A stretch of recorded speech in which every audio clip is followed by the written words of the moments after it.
If you're a married woman out there, I guarantee you do not have too many really positive feelings about the Mistress.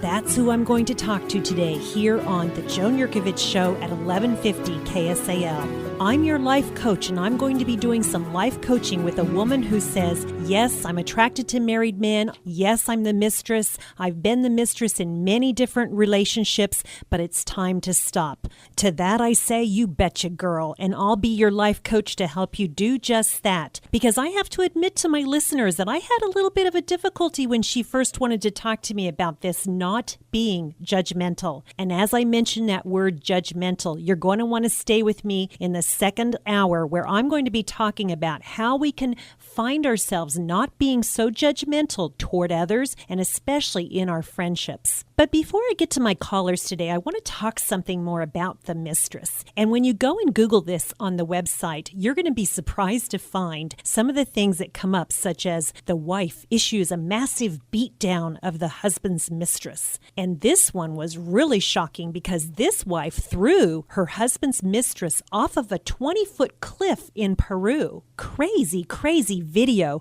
where she was seen dragging this mistress by the ponytail, probably about 20 feet to the edge of this ravine, and then she just kind of shoved her off the side. And then they showed the video where she was down below and they could see her kind of slowly getting up. You could kind of tell, even though this video was sort of grainy, that she was sort of kind of hard, moving kind of slow and kind of tough to kind of move, look a little crooked for a while there. But the wife was standing at the edge of the ravine this whole time, just yelling obscenities at her, just barraging her with obscenities. And as the news article that accompanied the video said, the accused mistress claimed she was not having an affair with the husband at all. Who knows if that's true or not, but she was only treated for cuts and bruises, so she survived the whole ordeal. But I want to give you next some information on if you have a suspicion that your husband may be having, or wife I assume, may be having an affair. How can you tell? I found a really cool article by Sarah Simons, Symonds,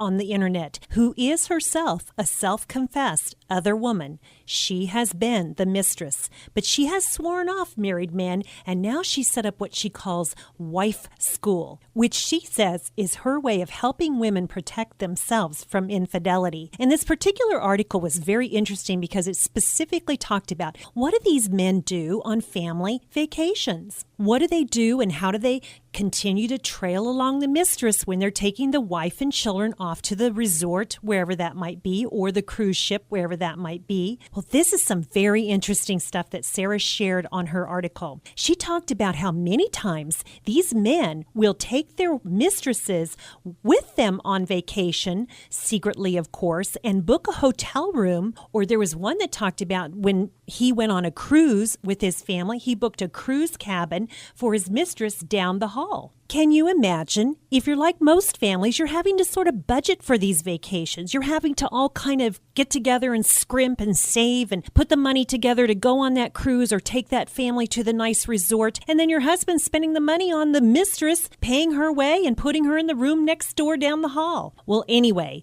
even for the men who maybe don't take the mistress on vacation, here are some things that she mentioned that you really need to be paying attention to. First of all, think about it. This man has to keep two women happy. So the first thing he has to do is somehow convince this mistress that, oh, woe is me, poor me. I have to go on this vacation with this wife I don't like. I don't love her. She never understands me. I tell you that. And of course, he never sleeps with her. Right. And to keep the mistress trailing on, he has to talk about how he's just going to be so miserable on this trip with the wife and children. And, he needs her to hang in there. I'll call you and text you as often as I can. And I just can't wait to see you when I get back. Yeah, right. This author wrote it because she's lived it, and I'm sure she's spot on and knew exactly what she was talking about. But here's also what she says you need to be watching for. Number one, watch that darn cell phone. Assuming the guy hasn't booked his mistress in a room down the hall, his connection with her during this family trip is going to be that phone. You're going to find out a couple things. He's going to be super protective of it. He's going to be glued to it, on it all the time. Maybe he's set up an international plan because he's planning to make lots of calls. And you're like, well, look, honey, we don't need to call home to Grandma and Grandpa that often. Why do we need an international plan while we're here? He needs an international plan because he plans to be calling his mistress half a dozen times a day. So, as would be reasonable as his wife, ask him to switch off his phone. Honey, we're on vacation, you need a break. You need a break from the boss and work and all of that.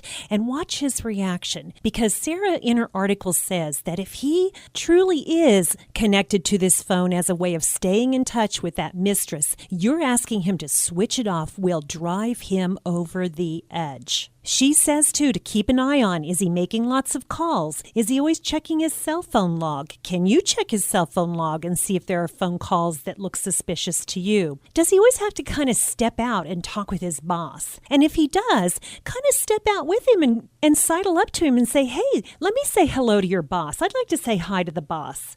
If you're in that phase of your marriage where you're just suspicious he has a mistress, watch his reaction on that one. Take every opportunity to be within earshot of those phone calls. Here's another good mistress check. Tell him that the battery on your cell phone went dead and you need to borrow his. Watch and see how he reacts to that. Another point that to me sounds very reasonable, because you are here on a family vacation, don't give in to his needing to be alone. This is a family vacation. You don't need to be going out on walks by yourself or going to the gym by yourself or taking little day trips, or you need your alone time. This is a family vacation, because what this article says is that if that's what he's doing, he's probably calling or texting his mistress. So plan some family days and see how he reacts to this. Plan those days where you have the whole family going off on, let's call it a day trip together, and see how he reacts. See if he's jittery and can't wait to get back home, and as soon as he does, he's got to go have a drink at the bar by himself. Those are all suspicious activities. But let's get into that phone call.